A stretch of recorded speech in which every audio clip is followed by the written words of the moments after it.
அன்பார்ந்த சகோதரர்களே, இரண்டு விஷயத்தை நீங்கள் உங்களுடைய நினைவிலே நிறுத்திக் கொள்ள வேண்டும். இஸ்லாத்தில் அல்லாஹ் பொறுத்துக் கொள்கின்ற பாவங்களில் ரெண்டு வகை உண்டு.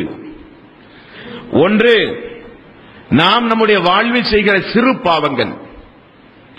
எவைகளை எல்லாம் அல்லாஹும் அல்லாஹ்வுடைய தூதரும் பெரும் பாவங்கள் என்று பட்டியல் போட்டார்களோ அந்த பெரும் பாவங்கள் அல்லாதவைகள் அனைத்தும் சிறு பாவங்கள்.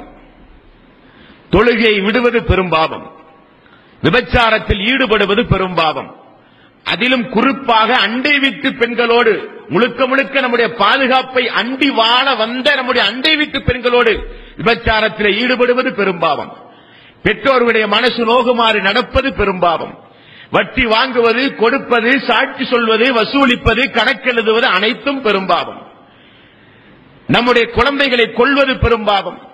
இந்த பெரும்பாவங்கள் எல்லாம் மிகப்பெரிய பெரும்பாவம் அல்லாஹ்வுக்கு இணை வைப்பது, கொலை செய்வது பெரும் பாவம். இவைகளை எல்லாம் ஒரு அடியான் தன்னுடைய வாழ்வில் செய்தால் அதை அல்லாஹ் எப்பொழுது மன்னிப்பான் தெரியுமா அன்பார்ந்த சகோதரர்களே? இவைகளை எல்லாம் அல்லாஹ் மறுமை வரை பத்திரமாக மலக்குமார்களிடத்திலே பாதுகாக்க சொல்லுவான். இவைகளெல்லாம் எப்பொழுது மன்னிக்கப்படும் என்றால், நீங்கள் ஹஜ் செய்தாலும் இந்த பாவங்கள் மன்னிக்கப்படாது, நீங்கள் ஜிஹாத்திலே ஈடுபட்டாலும் இந்த பாவங்கள் மன்னிக்கப்படாது, இது போன்ற ரமலானுடைய மாதத்தில் இபாதத்து செய்தாலும் இந்த பாவங்கள் மன்னிக்கப்படாது. மன் ஷாம ரமலான ஈமானன் வ இஹ்திசாபன் உஃபிர லஹு மா தகத்தம மின் தன்பிஹி.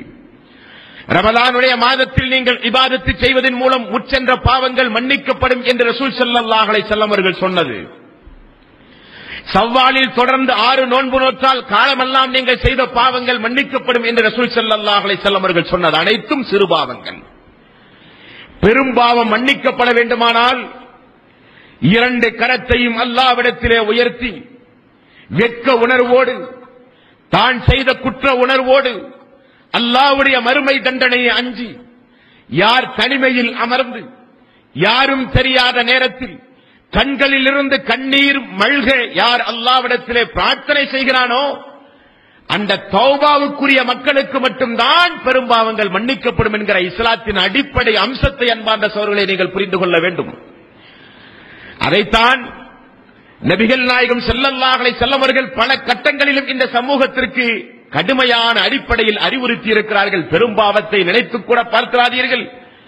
பெரும்பாவத்தை பொறுத்தவரையில் இஸ்லாமிய ஆட்சி இருந்தால், கொலைக்கு பகரமாக அவன் கொலை செய்யப்பட்டால் மட்டும்தான் அல்லாஹ் மன்னிப்பான்.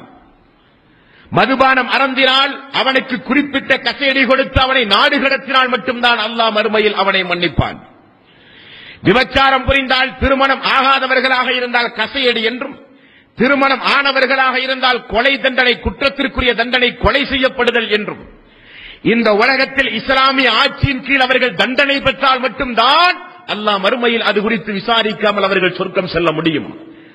ஆனால் இஸ்லாமிய ஆட்சி இல்லாத ஊர்களிலும் நாடுகளிலும் வாழ்கிற மக்கள் பெரும்பாவங்கள் செய்தால் அவர்கள் அல்லாஹ்விடத்திலே அதற்காக வேண்டி பிராயச்சித்தம் தேடி, இனி நான் அதை ஒருபோதும் செய்ய மாட்டேன் யா அல்லாஹ், நான் என்னுடைய வாழ்விலே செய்த மிகப்பெரிய தவறு யா அல்லாஹ், இனி அப்படிப்பட்ட வெட்கக்கேடான மானக்கேடான உன்னுடைய கோபத்தை தட்டி எழுப்புகின்ற சாபத்தை பெறுகின்ற காரியத்தை செய்ய மாட்டேன் யா அல்லாஹ் என்று அழுது புலம்பி நீங்கள் பிரார்த்தனை செய்யுங்கள்.